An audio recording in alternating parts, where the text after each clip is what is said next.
What's up, spiritual gangsters? This your OGs, Treese and Rain. Welcome to another episode of Trybe Vibes. Let's get into it. So, welcome back to our series on love. That's right. Today we're going to go into the topic of loving others. We talked about it a little before, but this is just a continuation of our previous conversation. So, we're going to get right into it. Dive in. I can continue about because this next part of another article about Buddhism kind of like complements that. So basically, like this article shows the 4 elements of true love. So like, what should be the result of love? Like, how do you know if you're really loving somebody right? Like, you think you're being kind, you think you're having equanimity, you think you're being compassionate, you think you're joyful, all this stuff. But like, kind of like, how do you know that you're practicing it in the right way type thing? At least that's how I got out of the article. Right. And we can stop as I go along. So basically the article is called The 4 Elements of True Love According to Buddha by Francesca F. So the first of the 4 is called kindness and benevolence. And the way they describe it is it's not intention, but it's actual happiness. The way you make someone feel, because the way they say that the way you love may make someone unhappy, and the way you harness the ability to make people happy is understanding who that person is as a person in order to learn how to best love them. So you're not treating everyone the same, like a cookie cutter book. I know there's certain articles about this too, about like people have like different expressions of love, like different ways they love each other. Like some people actually want like physical things, like they want hugs and kisses and stuff. Other people want like love financial languages. security that makes them feel loved. Yeah. I forget what all the parts of that is. That's a whole nother different topic. But like basically trying to figure out like how somebody expresses their love and how somebody wants to feel loved.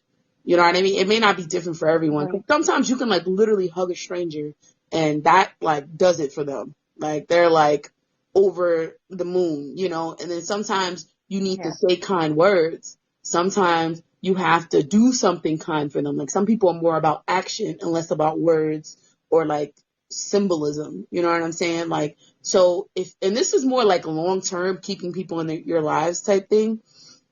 But you can also work towards like short term, like interactions, depending on the interaction, where like you have to really sit down and be compassionate enough to somebody in their circumstance to understand like how they live their life and how they feel about certain things. Because sitting down and taking time out to understand somebody is love too. Like, I'm trying to understand you, because we're all different. And I feel like we're all different because we're supposed to, like, it's kind of like a football field in a way. Like, we're not all good in every position. So we need to find the position like we're good at in order best win for everyone. You know what I'm saying? In order to do that, the quarterback has to understand that who's in defense, that we don't play the same roles and we need to utilize each other in the roles that are best for us. You know what I'm saying? And that kind of understanding to like win the game or ascend into love, you know, trying to compare whatever, is that we have to understand each other in that way and treat each other accordingly because of it, you know? Yeah, but I don't want to see how that works in the short-term interactions. It depends how deep you get, because you can meet somebody and go really deep really quick. That's true. Actually, that happened to me recently. Really? I was just like, yeah. And it just, because you know how I am with people. I'm just like, emotions, So, I don't know. Well, like when I meet people, it's really easy. I've had a lot of people tell me it's really easy for them to feel comfortable in telling me stuff. Right. And they want to have like a deep connection with me, and I'm just like, Bitch, I gotta get to work. I ain't got time for this shit. Yeah, that's not my love language. You know what I mean? But, so no, I get that. I revoke my confusion. But I feel like people are attracted to, I feel like people know when you're on a higher level of just life or spirituality or whatever you want to call it. Like people, Because I'm real. even like the deepest, darkest, most fucked up person, I think kind of gravitates towards that, you know. And you have to understand how to interact even with the most darkest people without giving them your energy, if that makes sense. And I that's do, and another that is lesson. something I struggle with because Yeah. it's very draining. Right. I identify as an empath. I'm a hippie, if you know, that's going to be very clear very soon. So I feel like people are drawn to me, and I like pull their crap, and then I'm drained all the time. It's like, don't they call them like a light seeker or something like that? They call them, I don't know, maybe the audience can help us out. They call them like a light seeker. Or, there's something that they call people like that. oh, light worker? Light worker, yeah. I guess. That's what, I don't know if, Yeah, I may be wrong, but that's what it sounds like. Yeah. But I mean, you wouldn't be able to tell by the way that I talk, but yeah. So, I mean, there's people who, I mean, you know, to tie that in, there's people who, you know, need love in different ways, and they seek it out in different ways, and there's people who respond to it differently. So, understanding what works for each person, or whoever you and we interact with, is important. About this in like the love of others, because this kind of touches on like a part of like trying to be understanding with others without giving away too much of your energy type thing. You know what I mean? Oh yeah, we will definitely bring this back when we're talking about the balance of it. Yeah, the balance of it, like that kind of goes to the love of others, and we're going to talk about that next time. But this is kind of like just like an intro of how to love others, you know, and then we'll talk about how to balance it with yourself next time. So the next thing is karuna, which is compassion, and that's an ability and desire to ease the pain of others based on the understanding of one's suffering. You cannot ease a burden you do not understand. So I think that's just like about life, like understanding why people suffer, why people go through the things they do, and trying to ease the pain. But sometimes easing the pain is just like listening to people. Sometimes that's good enough. You know, it all goes back to a little bit goes a long way. Sometimes people just need an ear or a shoulder, you know. Or sometimes people actually need money, like on some real shit. Sometimes money? Yeah, sometimes people actually need money. And I don't mean on some... Me too! It's charity. No, but you know what I mean. Like, for instance, I'm going to tell you the greatest compassion that I've felt, like, in the past couple of months.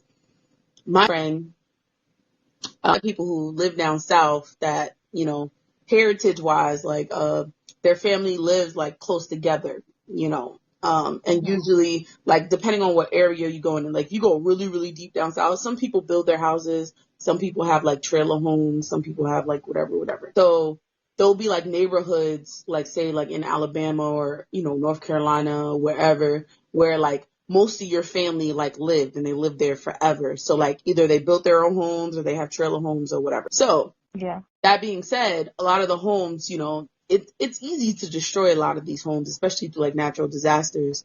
And there was a tornado that went through one of my friend's family homes down south. And basically destroyed like the whole neighborhood, like and then like their family lives like in close distance to each other. And when they heard a tornado, they said they felt like a freight train or something was coming. And before you knew it, and they only got like a warning like 10 minutes before or whatever before. But where are you supposed to run? Like, where are you supposed to hide? A lot of these people don't have underground bunkers or underground, like, you know, tornado, whatever things that they can go underground or whatever. They just have these little homes or these homes that they built. So 26 members of her family died, including little children, adults. Yeah. Sorry to bring down the mood, but yeah, like a whole bunch of people died. And what asking for like was like help with like cleaning up, rebuilding, like funeral costs, because that's a lot of funerals for one time. And a lot of their documents got destroyed in the tornado. So it's like, if my house can burn down, obviously all the pieces of paper in my house can burn down. And the problem, well, not burn down, but, you know, like shred up. And the problem is that a lot of these people are old school country people. So they're not hip with the internet. They don't have all their policies on the internet. They don't, and Right. prideful. So they're not going to tell like their little cousin, like, or their little aunt or whatever, like what policies they have. They're not going to talk to people about their money situation, their financial situation, which is Yeah, bad it's on a us too. cultural Like, thing. Yeah. overall, like this is a little like sidebar, but your family should know your financial situation. They should know like what insurance and stuff you have. So in the event that they pass away, like what you're entitled to help them and to bury them and stuff like that. Anyway, Yeah. so a lot of the insurance and stuff they didn't know, or they didn't know who to contact and blah, blah, blah. So they were left Oh my trying to goodness. bury like 26 people, trying to get all these homes and try to do all these things. So my friend was like, oh, if you can help me, blah, blah, blah. So I gave them money, and then I told my people at work, just like a sidebar, like if you can help. If you can't. And this was like national news. Oh my God. Wow. The amount of people that was giving like hundreds of dollars was ridiculous. Like I was at work and they would be like, here's $100, here's this. And when you I remember. yeah, and when you really I think I gave what I could at the time. Yeah, and no, I when you think remember. about it, Oh my like gosh. sometimes you spend $100 on like dinner or like turning up in a club or something like that. Like Right. for some people, $100 is nothing, but the amount of people that was compassionate enough and like to the situation, like they gave so much money, and because of that, they were able to bury everyone. They were able to start the process of like cleaning up the area. A lot of people Yeah. who Oh, thank pay God. money gave out their physical hands, like their work, like to actually like take things and throw things in the garbage and to dry places and to do Yeah. this and to do that. Like there's different That's ways you can amazing. help somebody. If you Right. can't do it financially, like me, I'm in New York. Like I can't go all the way down south at this time and do that because I have responsibilities up here, but I can give money. People down there or people close by, they're not in a financial situation. They can give money, but they can give time. They can give their work, labor, their hands. Yep. Some people who It's don't have invaluable. either, they can give their compassion. Oh, let me talk to them. Let me, see what's going on. Let me be concerned. Prayers Let me pray for together. them. There's so many different ways you can be compassionate to somebody Yeah. by just understanding their suffering and acting however you can act accordingly in that way. Not to like go off topic and stuff, but I feel like that was like a good example. No, that made sense. That was just crazy. But as you were talking, I remember that part. Remember that happened. Jeez Louise. Right. Or even if you can like You could. research and give me a resource, like, oh, these are grants and loans, or here how you can contact FEMA, like anything. Yeah. Anything is helpful, There's different ways. Yeah, in a situation like that, anything, if any positive, anything that you're doing, that brings any positivity to a situation like that would be helpful. Prayers, money, hands to help, a moment to talk, to give them because I know, like, when somebody dies, usually whoever's, like, in charge, they don't, obviously you're not thinking about yourself, so give them a cup of coffee or, something. You know what I mean? And that's love. Yeah. That's love. Jeez. Yeah. So, the third part of Everything. love that they discussed is called Upkeisha. No. Upkeisha? I don't think it's Upkeisha.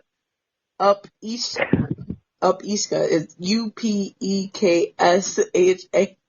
I said Upkeisha. No, Bad rapping. Upkeisha? Okay. Alright. It's called freedom. That's what it translates to. And they're saying Freedom? Freedom. They're Okay. saying each person should feel free to be an individual that grows and develops in their own way, feeling comfortable to share ideas and thoughts without fear or judgment. And that's a real important part of a relationship in general, whether it be with your family or your significant other or your friend or strangers. Like, you should feel comfortable to like be yourself. And that's very important. Like, even if you don't agree with somebody, like, all my friends are different. A lot of my family members are very different people, but I let them be themselves because I feel like that's what makes the world go round. And, there's things that they may do or think about that I may not do or think about that I may need, in a certain circumstance that I may not feel like at the time that I need. But that's why I feel like diversity is important, and not just diversity in like the sense that we use it nowadays, but like diversity in character. As long as it's good, as long as it's positive, obviously, but people should feel free to like be comfortable and to be themselves, and you allowing somebody to be comfortable and be themselves and not judging people is love. That is an aspect of love that you should feel. I think the key is that non-judgment, and the non-judgment are for you to create that space for somebody else, but for you to be genuine and honest, I think is like key. Just as a human being, like we've paused for a second with the interaction, focusing on love and the actively loving others, but just being genuine and honest as you go about your life, that's super positive and is one of the attributes of love. I feel like that's part of the reason why we're friends. Like, because we real motherfuckers. We're like very different people, but yet like we're the same in a lot of ways. And I feel like I'll talk about we're like funhouse mirror images of each other. Exactly. Like we're exact opposite, but yet the same in a lot of aspects. And I feel like that's what connects us. But if we were not our true selves, I don't even think we would even be cool. Like if one of us were not acting like our true selves when we met, I don't think we would be cool. Oh. Like, and I'll bring up like the way we met because it's kind of like funny. We met this is exclusive info. No, but it just perfectly describes our it perfectly describes freedom. So we were in college, and there was like this like pre-college day where like before school starts, you can go and like it was a weekend, people. Yeah, like a weekend or whatever. Before classes start, you can like meet people as like a freshman or whatever. So this bitch ended up being my roommate. This bitch, wow. She ended up being my roommate, and like I met her in the actual room. Like, I walk in the room and, like, she's being mad weird. Like, she's trying to, like, put what is it called? The fitted sheet on the bed. And she's, like, being so awkward and weird about it. Not fucking doing it right. Wait, no, because, listen, no, let me tell my truth, okay? The sheet that I got, I didn't realize how, like, it wasn't, like, silk sheet. It was, like, super soft and, like, slippery. So you know that thing where you put one side and the other side pops off and then you gotta go back. So I had like my foot and I was like stretched out over trying to get this bitch was on the fucking bed. Across the bed, the top popping off, her like being mad awkward, like trying to pull it, and then the other pop, and she's pulling it and looking stupid. And I was like, keep the fuck off the bed. I'll fucking do it for you. Like, you look stupid. No. Your exact first words to me were, what the fuck are you doing? Literally, my first words to her walking in the place, like, what the fuck are you doing? Like, get the fuck out of the door. Like, I'll do it for you. You're fucking stupid. And from that on, I knew that we'd be friends.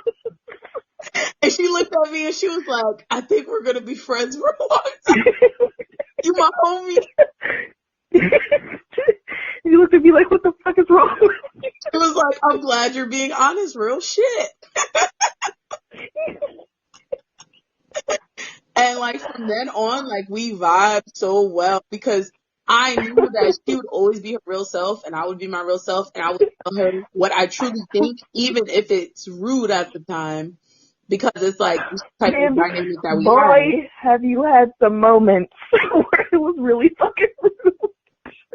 But you know, it's okay because I love you. If I'm being direct, it's like that's the type of person that I am. I'm a very direct person. I know, but the most important thing is I know you never had any ill intent. You're just very harsh with your realities.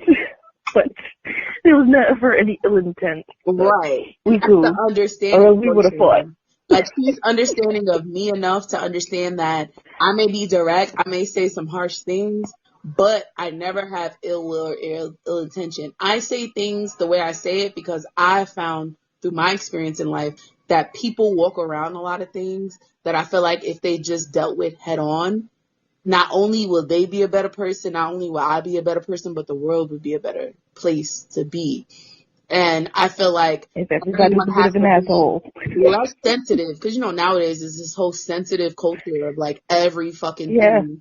Like, stop being fucking sensitive and let's be real. Let's deal with things. You know what I mean? And that's kind of like where I'm at in life and how I deal with a lot of things. And the freedom of me letting her be her and the freedom of her letting me be me is loving, and it creates a good dynamic of a relationship. So it's very interesting to see. it's very interesting too, and it's fun. I've gotten more direct though, and you've gotten less harsh, so we balance each other out. Right. And then the last, I'll talk about the last virtue, well, not virtue, element of true love is called Medida, which is joy, happiness. And basically it says it ties all the four elements together. If not, there is not true love. Meaning if there's no joy or happiness, it's not true love. They're saying love shouldn't upset or distress you. Either there was never love or love has become lost. Because there's no longer any love when happiness and joy is gone or lost. I disagree with this. I don't believe, it kind of circles back to what we were saying earlier, where it's not always, although it is a positive feeling, yes, what we're talking about, and you can be the embodiment of love where you're, spreading happiness and positivity and compassion. But I believe we touched on it a little bit earlier, where there's it's one of the action words of love, where it's like for the other person's good. I have a quote here that probably better describes that. James Baldwin, my nigga. Love does not begin and end the way we seem to think it does. Love is a battle. Love is a war. Love is a growing up. I believe it's like it says, where it can be challenging in, any type of relationship, whether it's family, relationship, friends, or whatever, where it causes you to be a better person. Like just how we were speaking about our friendship. We're honest with each other, but we've been friends now for 10 years, over 10 years. Yeah, like 10 years for now. 10 years. We're old. We're old. Let me not mention that number again. But yeah, for 10 years, so there's clearly there's some things that I've learned from you. There's some things that you've learned from me, hopefully, where it's, and those sometimes I don't think we've ever been in a fight. We've had discussions, we've had disagreements, but we come out of it both taking something from it. Though. Hopefully. Huh? You disappear though. I do, and I know you don't like that, but we'll circle back to that in another topic. I'm gonna disappear from that topic real quick. We'll talk about that in our upcoming podcast. So solitude, that's the thing. We have a solitude podcast. Yes. We'll check that out.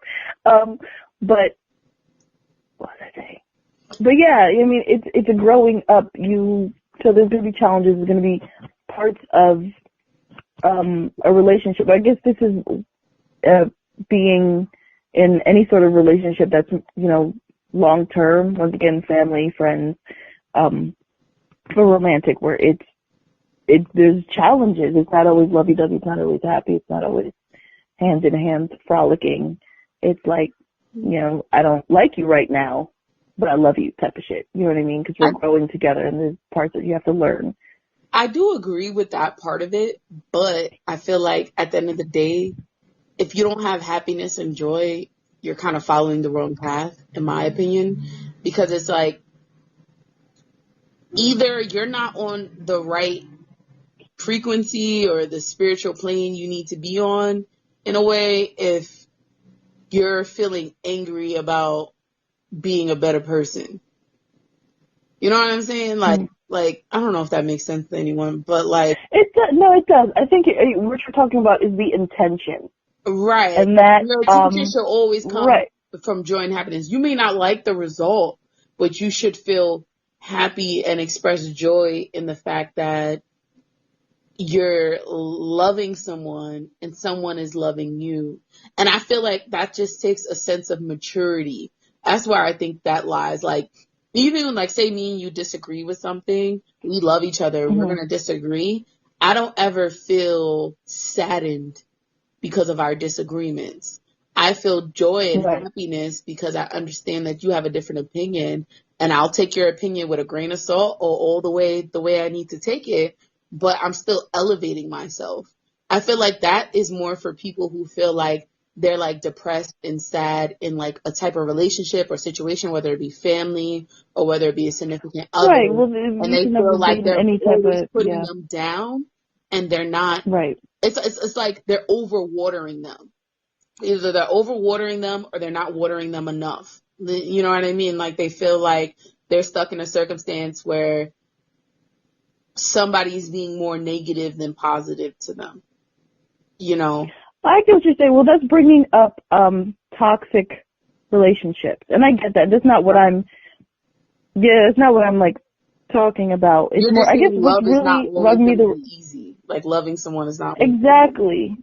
Yeah, and that's a good. It does come back, like you're saying. It does come back to the intention of it, because love should be the intention. So whether or not you have arguments and the whole like, I don't like you right now, but I still love you, you know, thing. Love should be the underlying thing there. But I guess what was bothering me was the word happiness, because that's more an emotion. You're not always going to be. Well, then the happy people can be overall happy, but I guess I took it as like, you know, the whole. So everything is fine all the time as like an overall thought, not like a second to second thing. Because I understand what you're saying. Because even with having like I said before, like practicing love and having equanimity with people, like people may do some fuck shit to you and you're like boiling inside, but you have to like think about like you loving that person and understanding that person and being compassionate to that person. Right. And in that moment, yeah, you're not happy. Obviously, you're fucking frustrated and you're annoyed. You know what I mean? You think of all these emotions. But I think about like the end of the effect of that. Like, I don't take that quote or that part of love as like a second to second thing. I think of it as like an end result of my whole interaction with me prescribing to love or me elevating myself to love. But I do agree with you. It's not going to be like a transactional thing, like every second of the day, I'm going to feel happy and joyful. I don't feel that at all. So I get what you're saying. To me, I think of it more like a result of all my efforts and result of everything I put into the relationship and into the world. I should overall be happy. Yeah, it should be overall. You should be in, you know, a better place or striving. Right. To be. No, I get that. I feel you. All right. And we just had a disagreement. That's how we solve our disagreements. It's like, no, but it's an agreement. So, but. I know. You know. Sorry for that violent fight, guy. So that violent fight. I can't. All right, guys, we're going to wrap it up for today, but definitely come check us out on our next episode as we go further into the topic of love. So, as always, hope you got something out of this. Remember, we are experts of nothings out here in these streets. We learn from you like you learn from us, because we are a tribe. That's right, girl. We a tribe, nigga. Till next time. Continue to vibe. Hey.